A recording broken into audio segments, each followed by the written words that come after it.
இன்னைக்கு நம்ம கூட ஏஎம் காளிராஜ் சார் தான் இருக்காங்க.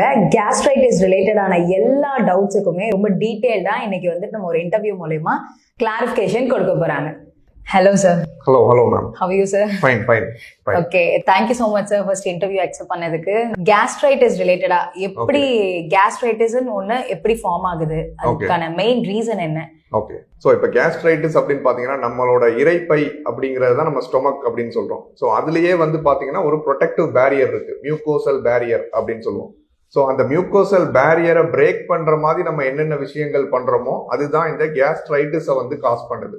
ஸோ இந்த மியூக்கோசல் பேரியரை வந்து எதெல்லாம் உடைக்குது அப்படின்னு பார்த்தோம் அப்படின்னா, நம்பர் 1 இடத்துல இருக்கிறது வந்து நம்மளுடைய லைஃப் ஸ்டைல் சேஞ்சஸ். ஸோ முன்னாடி காலத்துல வந்து இப்போ 9 to 5 ஜாப் அப்படிங்கிறது தான் வந்து மெயினாக இருந்தது. விவசாயம் பண்ணிட்டு இருந்தாங்க. அப்போல்லாம் வந்து டயத்துக்கு சாப்பிட்டு டயத்துக்கு தூங்கிட்டு இருந்தாங்க. பட் இப்போ எல்லாமே வந்து ஒரு ஃபாஸ்டான லைஃப் ஸ்டைலில் போயிட்டு இருக்கோம். ஸோ நம்ம யூஸ்வலாக வந்து பார்த்தீங்கன்னா இப்போ காலையில் சாப்பிட்றது கிடையாது, ப்ளஸ் ஸ்பைசி டயட், வெளியே அதிகமாக சாப்பிட்றோம். ஸோ ஆல்கஹால் இன்டேக், ஸ்மோக்கிங், இது எல்லாமே வந்து இந்த மியூக்கோசல் பேரியரை பிரேக் பண்ணக்கூடிய விஷயங்கள். ஸோ அந்த மாதிரி மியூக்கோசல் பேரியர் பிரேக் ஆகும்போது என்ன ஆகும் அப்படின்னா வயிறு புண்ணு ஃபார்ம் ஆகும். அதுதான் நம்ம கேஸ்ட்ரிக் அல்சர் இல்லைன்னா டியோடினல் அல்சர் அப்படின்னு சொல்றோம். பிளஸ் இன்னொன்று இப்போ ரீசெண்டாக வந்து இன்க்ரீசிங் ட்ரெண்டில் இருக்க ஒரு காஸ் என்ன அப்படின்னு பார்த்தோம்னா ஸ்ட்ரெஸ்.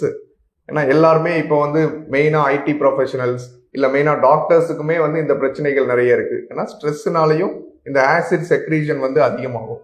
ஸோ அந்த மாதிரி காரணங்கள் இருக்கும் பொழுது இந்த கேஸ்ட்ரைட்டிஸ் ரொம்ப காமனாக வந்து வருது.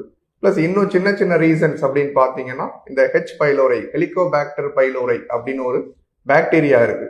இந்த பாக்டீரியா இருந்தாலும் பெர்சிஸ்டண்டா ரொம்ப வருஷத்துக்கு இந்த அல்சர் பிரச்சனைகள் இருக்கிறதுக்கான வாய்ப்புகள் இருக்கு. பிளஸ் ட்ரக் இன்டியூஸ்டு கேஸ்ட்ரைட்டிஸ் அப்படின்னு சில ரீசன்ஸ் இருக்கு. அதாவது இந்த இருதய நோய்களுக்காக போடுற ஆஸ்பிரின் மாத்திரைகள், இல்லை நம்ம வலி மாத்திரைகள்னு காமனா சொல்றோம். இப்போ வந்து மெடிக்கல்ல போய் நீங்க கேட்டீங்க வலி மாத்திரை கொடுங்க அப்படின்னு கேட்டீங்கன்னா அவங்க கொடுக்குற இந்த NSAID அப்படின்னு சொல்ற மாத்திரைகள், நான் ஸ்டீராய்டல் ஆன்டி இன்ஃப்ளமேட்டரி ட்ரக்ஸ் அப்படின்னு சொல்ற ப்ரூஃபன் மாத்திரைகள், டைக்ளோஃபினாக், அந்த மாத்திரையெல்லாம் நிறைய உட்கொண்டோம் அப்படின்னா கண்டிப்பாக இந்த அல்சர் பிரச்சனை வர்றதுக்கு வாய்ப்பு இருக்குமா.